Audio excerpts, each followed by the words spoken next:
I really believe in the power of conversation. Conversation is something that excites me, that educates me, that helps me form connections with people. So my pieces celebrate that and help instigate those conversations. So to celebrate that, I started this series called the Curious Conversations, and today my guest is Matt Henry, the incredible performer. If any of you ever saw Kinky Boots in the West End, you will know that that is no understatement. He originated Lola in the UK. I was lucky, he's just entered the room, I was lucky enough to work with Matt a million years ago on a very different project, but it was very clear to see how talented he was. We stayed friends, and I remember he very generously came to shoot my first Wool and Water photo shoot with me. He was one of the models, and he told me then that he had got the part in Kinky Boots. He's an incredible person. He's an incredible talent. Some of you also might know him from The Voice. He was one of the finalists on The Voice, again, a lot of years ago. And he's a really important, interesting voice in theatre. So I'm going to bring him in with no further ado. Hello! Sorry, I haven't got it right yet. Technology. Finding your angle. Find your light, darling. Find your light. I don't know where my light is. Not true. Oh, I just realised I wanted to put in headphones for this. I completely forgot. Oh no, I totally forgot. You told me to do this, and I haven't done it. Don't worry at all. It's just, it helps with the quality. What I'm hoping to do after this series, everyone, is turn some of these into, excuse me while I duck away, turn some of these into podcasts. So I'm looking forward to doing that, getting the highlights from all these lovely conversations. How are you? I'm good. How are you? I'm good. Oh, Ben's just telling us he can hear us loud and clear. So yeah, all good. Oh, good. Yeah, I'm good. It's super sunny here, which, I mean, I made out that was a bad thing, but it's not. It's lovely. No, Hi, Dapper Mindy. It's amazing. It's amazing. It's amazing here at the moment. I finished cleaning my tent. Hooray! Such glamour. I'm sorry. Oh, the things you do when you go camping. Oh God. The things you do in lockdown. Yeah. So I've cleaned the tent. It's out in the sun drying, and yeah, I'm looking forward to having a conversation with you about many things. Nice. And you're child free today, right? But normally you are. Normally you're on dad duty when you're not on stage. Yes, have been on dad duty for the last 2 years, and kind of slowly coming out of my shell and kind of going, okay, what can I do? Oh no, COVID happened, and so kind of, but yeah, it's really lovely just to kind of get 2 days back in the week where I can kind of get on with normal life and get things done, you know. So yeah, it's really yeah, great. I'm glad to hear it. Yeah, it's funny, isn't it? How so my little girl is around what, 9 months younger than your little boy? Yeah, around 9 months difference. And yeah, I remember seeing you guys in London, and he was everywhere and in everything at a mutual friend's house, and I remember sort of being like, oh my God, this is going to be ahead of us, and that's where we're at. And it's all encompassing. It's over to, yeah, encompassing, that's the word, definitely. Yeah. How do you find being an actor and being a parent? How do you find that, particularly being a theatre actor? Yeah, it's got harder because you're kind of trying to find time to learn the material that you're sent, trying to find time to, you know, before I used to just wander around the park, kind of leisurely, kind of going, oh yeah, I can learn my lines. But now everything is just kind of, you know, you've got to find time to learn lines, to learn music, to even write. You know, like I'm, you know, this morning I kind of spent most of this morning writing, and it's kind of been lovely to kind of go, oh God, I can really think now and try and get this down on paper. Whereas normally, if he's here, I'm kind of entertaining him. So I'm performing, Yeah, yeah, you are for an unpaid audience, yeah, an And unpaying they audience. Yeah, yeah, definitely. who tells me to And I shut up think a lot. that that's the funny thing, isn't it? Some people would be like, "Oh my God, imagine hearing Matt sing around the house all the time." And then, yeah, Zeph must just be like, "Oh, shut up, Oh, enough." go away and stop singing. Oh, somebody's just asking whether you're writing your second album.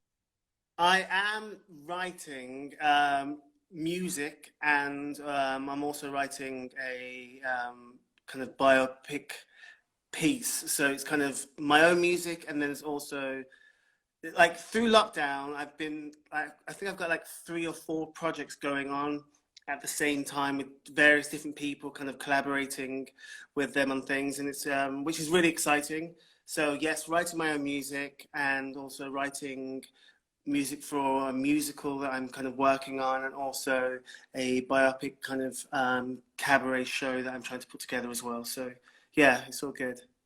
You're very busy. Busy, but only busy after bedtime. So yeah, he goes to bed at 8, and then I'm kind of like, I have until 8 until 1 o'clock in the morning to kind of get everything out of my brain onto paper or onto my laptop, and then I can kind of keep going and yeah, go to Yeah. bed. Wow, that's good dedication. Yeah, I do a similar thing. I work in the evenings, but I generally quit around 12, half 12, because for me, I get to a point where I'm like, I can now keep going till 3 or 4. So that's like, I have to quit. Otherwise, the mornings are just What? hell. I know I've always been a night owl. But yeah, and I was going to say a lot of, I mean, even with my background as an actor, I never really understood the amount of work that goes into auditioning for musical theatre. Like we were talking about something that you met for a while ago, and you were talking about how you have to record your version. You obviously have to learn the song, but then you also Yeah. have to record a version to send. So is that the first kind of round, or? Well, since lockdown, what's happened is the process of auditioning has kind of gone into, you've got to kind of now you've learned another string to add another string to your bow. So you become the kind of setting up your microphone, getting the correct sound. I use GarageBand and just kind of record myself on there, and then kind of send off the take, a take of you singing, and then you hear back if they like the take. Sometimes you can kind of or often they ask you to record yourself as well, so it's not just your voice, but they're seeing you acting through song, and then you're sending that off to them, and then you're kind of waiting to hear back, and then it's kind of they give you notes on that performance, and then you record again and you send off, and it's back and forth, but no one's making any definite decisions because we can't get into the Mm. room with everybody at the moment. So it's a little bit difficult because you just normally when you go to an audition, you have a panel of people there, and you're reading off, you feed off what they're giving to you from behind the table. You're able to show a bit of your personality and kind of engage with them in the room. And a lot of the times, it's just kind of you at home or me at home kind of going, okay, this is the best vocal take I can do. I'm sending this off, and hopefully they like it. And so yeah, it's times have changed. Times have Yeah, changed. yeah, and it's a very interesting time for theatre because, like you say, no one knows when this is all going to be possible for people to be in a theatre, right? Let alone rehearsing together, but being an audience member. Yeah, I mean it's it's a difficult time because you see amazing shows like Phantom closing, and and kind of going wow, and then like Waitress closed kind of at the beginning of kind of lockdown as well, and all these kind of big West End shows are closing, and it's worrying. It's really worrying because you kind of go, how are you going to get people back into the theatre when realistically, the government has scared a lot of people away, have scared a lot of people who aren't coming out of their houses, who are still social distancing, who are still, and that's not a bad thing, but they now need to be encouraged to kind of go, okay, yes, it's safe for us to go back into the theatre, and allow, I think one of the things that Boris said was like, the British public need to it's up to them to take responsibility of themselves. So I think if you allow people to go to the theatre, then it's people taking responsibility of themselves. The actors also taking responsibility of themselves, and the trust within the company to go, look, if somebody's ill or whatever, you wake up in the morning and you test, your temperature's high, don't come into work. And I think a lot of it has to come down to, I guess, trust, which is really hard, getting the public to trust that theatres are safe again. But I think theatres are a lot safer than, I don't know, flying, a pub. Yeah. Like, I think I'd rather sit in the theatre and watch a musical for 2.5 hours or 2 hours than sit on a flight to New York, the red eye to New York for 5 hours or 7 hours. It's, it's hard. It's hard. Yeah, it is. Somebody's just saying how social distancing is still so important here. Here in Belgium, we're at the beginning of the second wave. Yeah, no, definitely it is. I think it's about figuring out, though, whether there's capacities that could work in a theatre, right? That would still financially make it. Because I think the other thing is it costs a lot to put a show on, right? Like, not only paying all the personnel and all the staff, but literally having the building open and, all the running costs that are involved for that. So I guess they're having to work out what the capacity is, what's right? the easiest way. And I think that's what Andrew Lloyd Webber's trying to do with the Palladium. And what's really sad is that most of the regional theatres, like I've done a lot of regional work and going on tour around the UK, and these big regional theatres depend on Panto to bring, that Panto brings a lot of money in because, it's such a British thing for us, and it's, taking your kids to the theatre, and that's a lot of kids' first time, experience of going to a theatre is seeing Panto. And so it's really interesting for regional theatres, what they're going to do, if theatre doesn't reopen over this, going into the kind of the winter months, because I guess they have until the 1st of August. The government needs to kind of announce what's going to happen with Panto, which is worrying. Yeah, because and that, I mean, you're right. Because the first, and Panto funds often a whole season, doesn't it? It will and it goes, bring in the money to goes right through from December, often into January, and it's really important. It's really important for regional theatres to to have Panto. Yeah. And what do you think? How do you imagine theatre is going to, let alone the idea of restrictions, but obviously, so coronavirus has killed a lot of theatres and really threatened a lot of others, and possibly changed the how the audience is going to be. The typical audience that each theatre would expect to have in. Maybe they're of an age bracket or demographic who are particularly at risk, or whatever. And then, of course, we've also had the Black Lives Matter movement happen almost straight after, as we all sort of adjusted to COVID and lockdown and so on. How do you imagine that theatre is going to come back from this? Because theatre is obviously our storytelling medium. What do you hope and imagine from theatre? What I ideally want to happen is for more representation in new work coming forward. I for one, that's why I've started writing.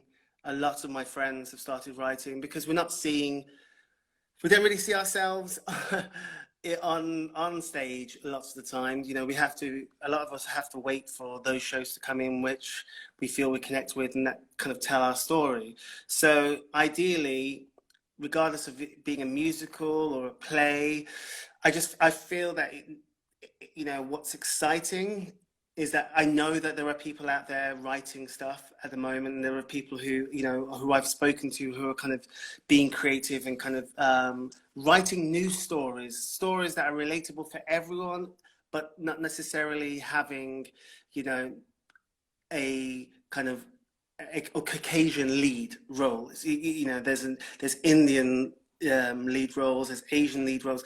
There's black lead roles in the pieces that I'm speaking with people about, which is really exciting because, you know, London is a very diverse melting pot of ethnicities and cultures, and so it would be great for us to be able to learn more and to kind of respond and be educated and kind of experience theatre from all different walks of life, instead of just kind of being very generic and kind of sometimes following a blueprint of, okay, that worked last time, so we're going to do this again. And also audiences, allowing younger audiences to kind of come into theatre and feel connected to what they're seeing, because, you know, for me, like, if I was in my 20s wanting to go to theatre, and like, theatre tickets are so expensive. And I think there has to come a point whereby, you know, the price of tickets need to come down to allow a different generation to be able to experience and feel fulfilled by seeing performers that they connect, and they, you know, they have a level of connection with. And yeah, that's what I think.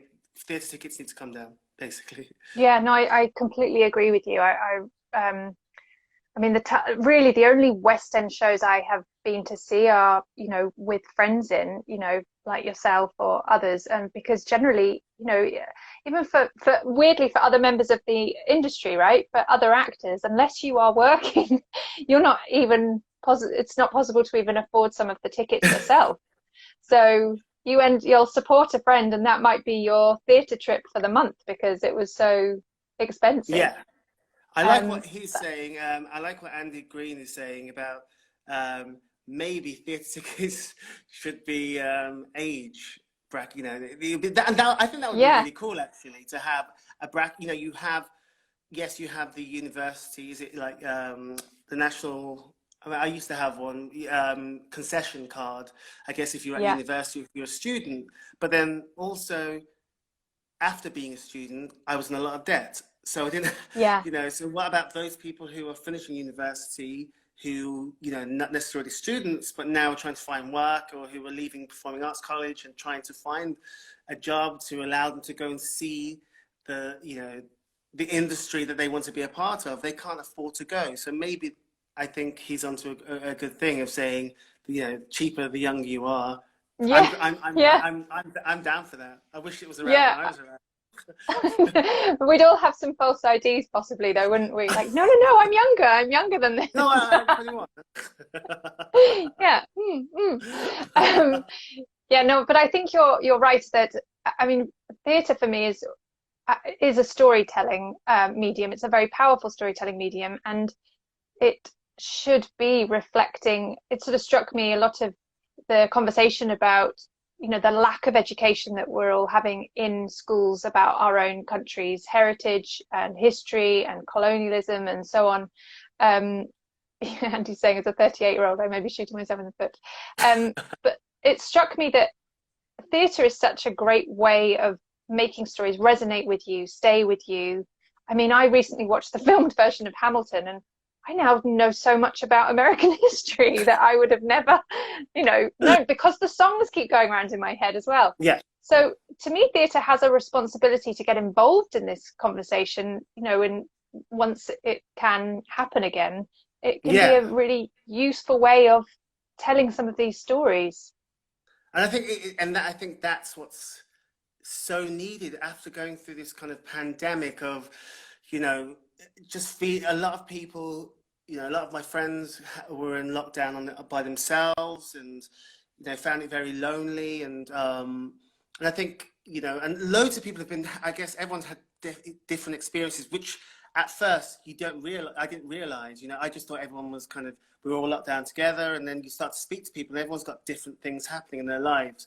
You know, I had friends who were going through divorces that were kind of then having to be living with their partners through this whole pandemic because, yeah, they hadn't sold the house yet. And, you know, so Yeah. everyone's experience of this pandemic is so different. And I think, you know, the arts is a way of kind of allowing people to kind of vent or to experience, you know, to kind of let off some steam and kind of Yeah, just I think it's just very helpful for people's mental well-being, and Definitely. that's why it's worrying that I feel like the government are dragging their feet, and I understand why they are, but I kind of feel that, you know, we need to maybe in parks, you know, they need to be open. You know, we can put up a bloody marquee in a park and do outdoor performances and stuff like that, and people will go. People will, you know, social distance and kind of sit in the park and have a sandwich and listen.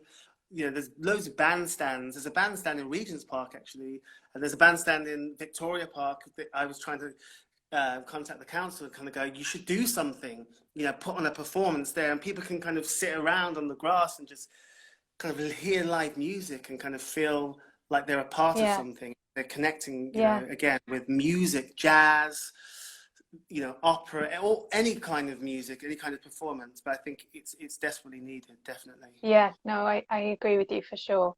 Um, and you're just reminding me, talking of open air theatres, of course, you've performed at the Globe. How is it, once or a few times, right? Twice, dear, Twice. twice. Yeah, you were in Che Walker's. I remember seeing you in a Che Yeah, Walker show, right? And then yeah, yeah, most yeah. you were in a Shakespeare production. Is that right? Yes, I was in the Two Noble Kingsmen. Yeah, Two Noble Kingsmen. I went back. Was it last year? I think it was no. Was it last year? God, I can't even I remember know. what. How is it? It's all blurred, hasn't it? Yeah. I mean, let alone having a toddler, but yeah, this Yeah. year has definitely made everything blur. I think it was 2018. I'm going to go with 2018. But yes, it was really. That was again. That was a really wonderful experience because it was a different in the West End. You know, you're using microphones and you've got lighting and stuff, and there's nowhere to hide. There's no set. There's no, you know, there's scenery, should I say, but there's no set pieces. And I think, you know, that what's so wonderful about the Globe is that the audience is so close to you, you know, even closer than in a normal theatre. But you're outside as well, and you're kind of learning how to use your voice and kind of throw your voice out so you can be heard. And you know, the training that they give you whilst you're kind of rehearsing, it's wonderful, and you can take that with you from that experience. And that's why I really love the Globe, because as well the family feel that they have, that it's a wonderful community that comes together, and each show supports each other, and everyone goes to see the other shows, which is Yeah. really lovely as well. Yeah. Oh, what an amazing theatre to play. Was that your first theatre role following Kinky Boots, or had you done another theatre role in Um, between? Because obviously, what you left Kinky Boots and you took on the biggest role of your life, which was being a dad, right? yes. Hey. I remember Oh saying God. that to you though. I remember coming to see you in your last week of performances and being like, God, you are like, that was a big role. Lola was, Yeah, I Lola's mean, every huge. time I think of it, yeah, it's just like the fact that you sing all the songs, you do all those dances in the heels, just um, and you were No, Lola never was off huge. stage.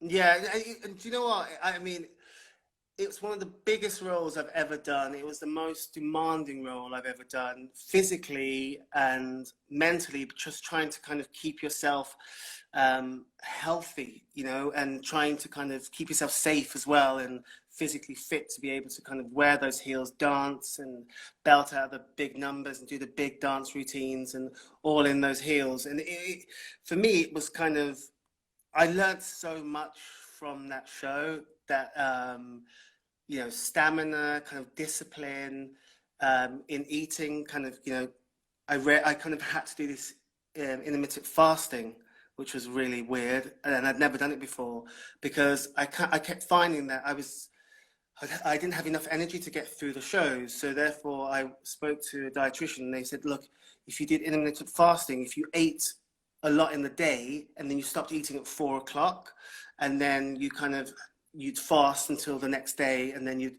and I found that was really helpful, because by the time I came to the show, I had all the energy I needed, you know, to kind of get through the show. So you know, it was like being an athlete doing that show. It was like I felt like, Yeah. you know, I felt like an athlete. Like Serena, I was definitely channeling Serena Williams. And then, of um, course, you that all that hard work was recognized in not only, you had people coming back and back and back to see your Lola, but you won the Olivier Award. I did, yeah. That was again so surreal because everyone always asks me like, did you know? You sat there with everybody else, kind of going, okay, if it happens, it happens. If it doesn't, it doesn't. And it's kind of, yeah, you go into this really surreal place of kind of going, oh, I would like it to be me, but no, I understand. I understand. Yeah, very British, isn't it? Yeah, I really want to be me. Oh no, but I understand. Yeah, I won't say that out loud. Yeah. yes, somebody else's time. It's not my time yet. It's somebody else's time. So that was, that was really. It was just really lovely to be able to kind of, have that nod towards all the work and the fantastic show that Kinky Boots was, and then leaving Kinky Boots and then kind of stepping away from theatre. It was really lovely. I think it was a really nice time. It was the right time to do that, and of course, I mean, Zeph was kind of being born in the October, and I was leaving in the I think I left in the July or June, and it just allowed me to kind of just find myself again and to find my own creativity, and so the stuff that I'm kind of writing now, some of that kind of it's been going on for like 2 years now, 2 or 3 years, just kind of really honing it. Honing the writing skills, honing the songs, going back, rewriting, rewriting music, rewriting storylines, trying to make them a lot stronger, trying to kind of have a through character that kind of, that the audience kind of fall in love with and kind of go on that journey with as well. And so, a lot of it's been a really, I guess, fulfilling time, kind of being able to step away from theatre in 2017, and now kind of being able to kind of dip my foot back in as and when, which was like going back to the Globe or going to Nottingham Playhouse to do One Night in Miami, and then recently, what was that like? What was that show like? Yeah. I'm so gutted that One Night in Miami didn't transfer to London, because with the whole Black Lives movement, it was just so current. Like the issues and the topics that we were talking about in the show are still so relevant today. And the song "Change Is Gonna Come" that Sam Cooke wrote, I listened to it this morning, and it's still so powerful. It's still so powerful, and and it's not just so much about race as the change is going to come about, but change coming for for a lot of things, change coming for equal rights for women, anything. I just think it's so relatable to so many things, and and that show was so relatable to a lot of people who came to see it, and a lot of people kind of at stage door would come and say, oh my God, I remember this time, or do we have we really moved on? Have things really changed? And in some areas, things haven't changed. And in some areas, yes, we've had considerable change. And, and I'm sad that it didn't get to transfer. And I hope, touch wood, it doesn't have to be with me, but I hope that audiences in the UK get to see One Night in Miami, because it's a fantastic story. For anyone who doesn't know, could you give us a rundown of like what the story is? I know you played Sam Cooke. It was based on a real experience, right? So it was based on a real event, which was that Cassius Clay was fighting Sonny Liston, and this was happening. And Sam Cooke was best friends with Cassius Clay. Cassius Clay was around that time getting closer with Malcolm X, and kind of was going to change and kind of become a Muslim, and kind of change his name to Muhammad Ali. And then you had Jim Brown, who was one of the most he was kind of one of the the highest paid footballers, American footballers, black American footballers, and they all attend the fight, which actually happened, and everyone thought that Sonny Liston was going to win. So all the parties that were going to happen in Miami were all banners were like Sonny Liston, you know, and everyone was ready to go out partying for Sonny Liston, and Cassius Clay wins, and everyone's like, oh, okay.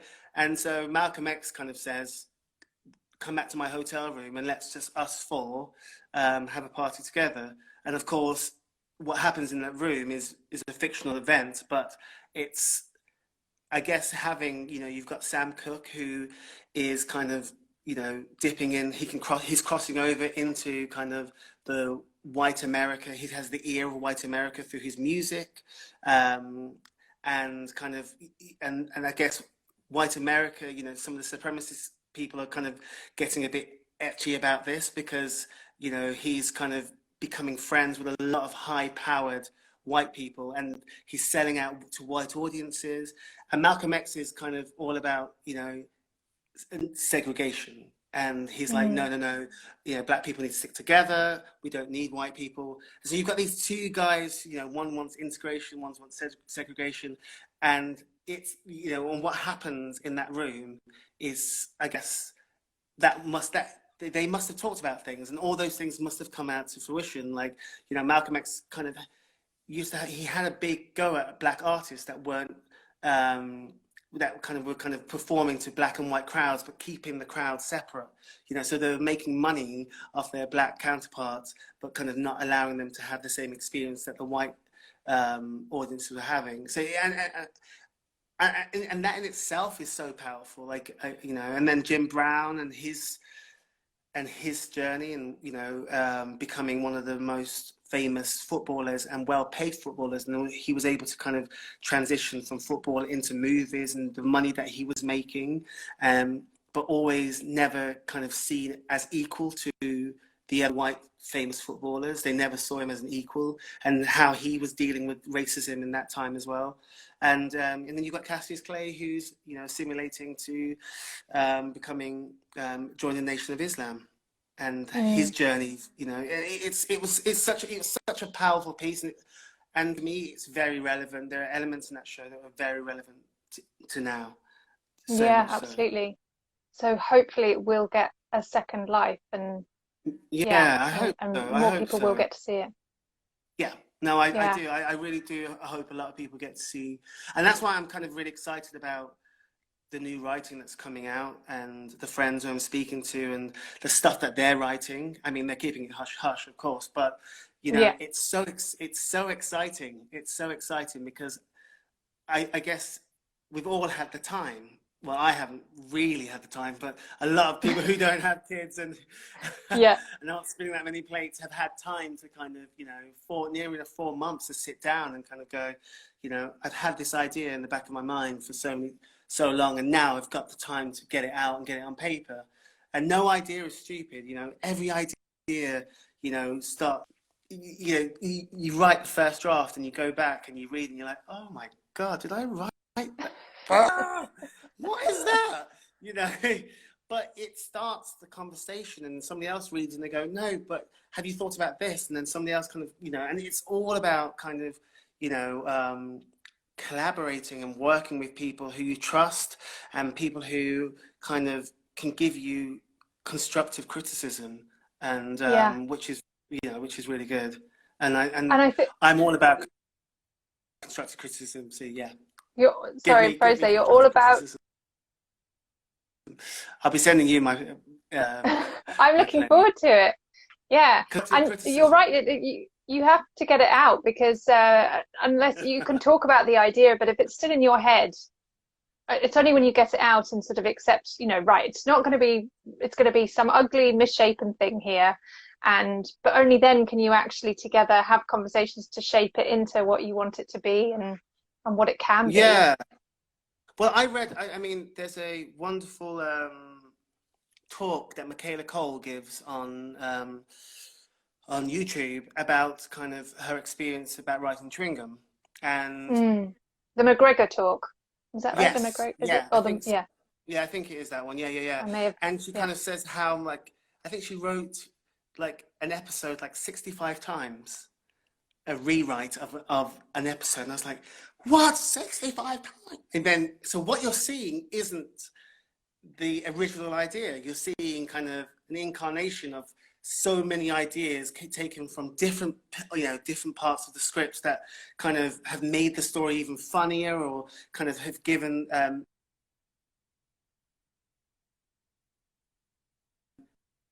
Oh, I've got a little buffering circle here. what's so wonderful Oh, there you are. Yeah.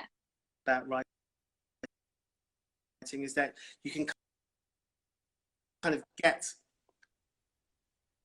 oh, sorry, you can kind of get the first paper and then leave it and then kind of go back to it and kind of go, okay, how this time, or I want to focus on the character's arc in this one, or I'm going to, relationship, and what is the, the turning point, what is the catalyst to allow, to send our kind of protagonist on the journey to discovery, and how, and who is the antagonist and what's stopping them from getting their goal. And it's just, I find all that really exciting. I just find it, no, I find it all so exciting. Yeah, no, I completely agree. And that's the whole reason that I had the theatre bug, for exactly those stories. People are complicated, stories are complicated. Yeah. It's never as simple as, A to B to C. Yeah. And I think that's what's so well, yeah, as I said anyway, I just said I'm really excited about, the new work that's gonna come. But what also needs to happen is that producers need to take risks, or not even take risks, but be more welcoming to new work from people of color, because there's not many Black producers who are gatekeepers who can allow, open the door and allow kind of, new work to kind of come flooding in. And it's those people who are already positioned in those positions, those producers who have access to, to funds, or to theatres, or to, to fund workshops or something. We need those people to take a chance and kind of go, look, yes, we need more representation. We need more representation. Yeah. And I think that maybe what's got distracted in that conversation up until recently is that it seems, to my mind, that's being kind of approached as, oh, well, this part could be a Black or an Asian, or somebody with Indian heritage. It doesn't have to be a white part, but it's not the voice of somebody of a different culture or heritage. It's simply kind of colour by numbers, for want of better expression. Yeah. And that's the thing, is a lot of writers who are writing, for people of colour tend to write in their voice, which is, I guess that's the only way, then that's all they know. But I always find if I'm reading a script, I can kind of tell, but who's written it, because even if you're using kind of, I'm Jamaican, my parents, Jamaican heritage, and kind of reading a Jamaican character that hasn't been written by someone who knows how to, how Patois is constructed, how broken English, how Creole is constructed, is really, you start to see the holes. You kind of go, no, we wouldn't actually say that. That person wouldn't speak like that. And I guess that then but then when you get into rehearsals, maybe that's the time that you get to work with the writer to kind of iron out those, those decisions, those, the dialogue. But that's about also making sure that there's an environment where, if you're going to put the onus on the actor who's playing the part, you have to make sure that the environment is one where they can speak up, where they don't feel like they're risking their job, their opportunity, their livelihood, or their connections, right? I do feel that, we do need more representation in the arts, definitely. And if I can try and get and do and be that beacon, I really want to, I really want to be that person, and I'm sure there are loads of other people, and I want to stand on their shoulders, or they stand on my shoulders, and we can kind of do this and, create a space where new work can be developed, and it's not just being shelved, going, oh yes, okay, we've done that, and we've ticked a quota, we've seen that, but we want those new work to come to fruition. They need to come to Yeah. fruition. Yeah, Yeah, yeah, absolutely. It feels to me like it feels hopeful, even though there's unfortunately been a lot of um, negativity and anxiety from the pandemic and from what sparked the sort of next resurgence of Black Lives Matter. It does feel to me, and maybe I'm sitting naively in my privilege, but it does seem like there's hope. Do you feel like that? oh yeah, yeah, I mean, that's all you can have, isn't it? That's all you can do, is have hope that, things are going to change, because you can dwell on the past and kind of go, oh yeah, but this happened, and they didn't do this and they didn't do that. We're not going to move forward. We can't move Mm. forward from that. But we need. I need. What I need is that I need all my very privileged friends to call stuff out, call shit out, Yeah. call it out, and don't be afraid to kind of say, actually, we could, I'm in a cast where I'm very underrepresented, it's a very underrepresented cast. Why is that? That person could have been played by you've written a family. It could be an Asian family, it could be an Indian family, it could be a black family, it could be,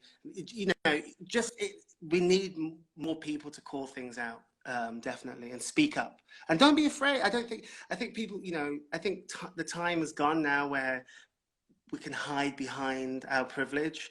People can hide behind their privilege and kind of go, oh, but if only. I don't think people should be fearful. You have one life. Speak out, because you'll help people. You'll empower people to also be able to speak out. I'm not saying create argument and tension, but just Yeah. speak Create out a sometimes. space where this conversation can happen for sure. Yeah, Yeah, I think that's a responsibility that we all, no matter what industry, like that's something, a very serious responsibility that we all have to take on, because otherwise, like you say, we're standing still lamenting a situation. So yeah, yeah. it is all possible. The conversations are all there to have. I've really enjoyed this conversation. Thank you so much for joining me for the Curious Conversation. I'm just going to have a quick scan through because there were there's a lot of comments. Oh, somebody's saying how much they miss your voice. Yeah, people talking about how fantastic Lola was. A lot of fans in here, and yet all sorts of agreement of no idea is too stupid. Yeah. Yeah, a lot of love. Yeah, yeah. It's thank you so much for joining me. It's been brilliant. So this will be saved to IGTV and then transposed by the magic of my rather techie husband into a nice YouTube video. But yeah, it's been lovely. Thank you so much. Thank you. Thank you. Have a lovely day. Yeah, you too. Oh, and everyone can follow you on Mr. Matt Henry on Instagram, right? Yes. And Yeah. if they're to keep up to date with your projects and the things you're writing and potential new Yeah. albums, is it Instagram or is it Facebook? What's the best way to? I love I find Instagram just so much easier than Twitter, and I'm so sorry that I don't tweet enough. But Instagram for me, I love pictures. I just feel that pictures capture moments in my life, and that's why I do. And the last pictures I kind of put up was of my dog, which I was, Yeah, I'm really gutted about. But yeah. So you can always catch up with me on Instagram, and on my Facebook page as well. I always now announce things there and what I'm doing, and hopefully I'm going to be doing some gigs. Oh, fingers crossed. Later on this year. So I'm really excited about that. yeah, amazing. Great. All right. Well, lovely. Thank you so much. And lots Okay, of love to you all. take care. Bye bye. Bye.